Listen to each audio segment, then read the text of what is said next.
இது அம்மா வீட்டில் தான் ஈவினிங்கே பேக் பண்ணி கிளம்பிட்டோம்.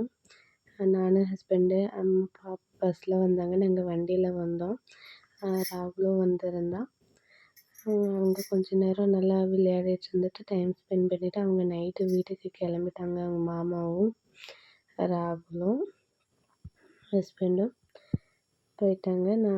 அவங்க அப்பா கூட நல்லா விளையாடிட்டு இருந்தாங்க. நாங்கள் மறுநாள் காலையில் பாப்பா 8:30க்கு தான் எழுந்தா. பண்டிகையெல்லாம் 6 o'clockலேருந்தே ஸ்டார்ட் ஆயிடுச்சு. நாங்கள் சரி போகலாமா வேண்டாமான்னு சொல்லிட்டு கடைசியாக ரெடியாகி அதே புடவை தான் கட்டியிருந்தேன்.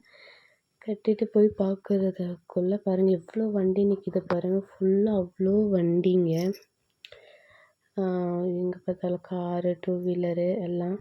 அதுக்கப்புறம் சாப்பாடு நிறைய வேஸ்ட் பண்ணி வச்சுருந்தாங்க. அதுதான் தாங்கிக்க முடியலையா, கஷ்டமாக இருந்துச்சு. எவ்வளோ வேணுமோ அவ்வளோ மட்டும் போட்டுக்கிட்டால் நல்லது. சாப்பாடு வேஸ்ட் பண்ணக்கூடாது.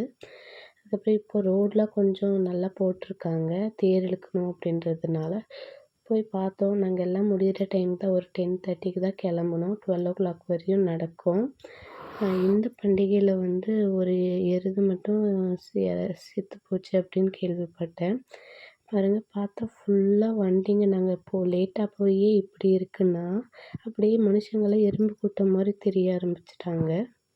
போய் நானும் உட்காந்துட்டு கொஞ்ச நேரம் அப்படியே பார்த்துட்டு இருந்தேன். அதுக்கப்புறம் அந்த பேல்பூரி, காராப்பூரி விற்றாங்க, வாங்கினோம்.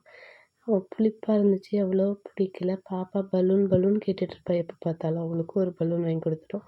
அதை உடச்சி திரும்ப வாங்கிட்டு இருந்தாங்க. இந்த இடத்துக்கு நிறைய பேர் ஃப்ரெண்ட்ஸை நம்ம பார்க்காதவங்கெல்லாம் நிறைய பேர் வந்திருந்தாங்க. நம்ம கூட படித்தவங்களாம் அவங்களையும் பார்த்துட்டு நாங்கள் வீட்டுக்கு வந்துட்டோம். வந்துட்டு ட்ரெஸ் சேஞ்ச் பண்ணிட்டோம். அதுக்கப்புறம் அவங்க டேடியும் வந்திருந்தாங்க. லீவ் இல்லையா, அதனால் அவங்க டேடி வந்திருந்தாங்க. அதுக்கப்புறம் இவ வந்து மீன் வேணும்னு கேட்டுட்டு இருந்தால் மீன் வாங்கிட்டு வரேன், இல்லைன்னா கபாப் வாங்கிட்டு வரேன்னு சொல்லி போயிட்டாரு. நாங்கள் அப்படியே அங்கே புளிய மரத்துக்கிட்ட, அதாவது மாடெல்லாம் கட்டி போடுவோம்ல, அங்கே புளியங்க பறித்து போட்டுட்ருந்தாங்க. எல்லாம் பறிச்சு இல்லை,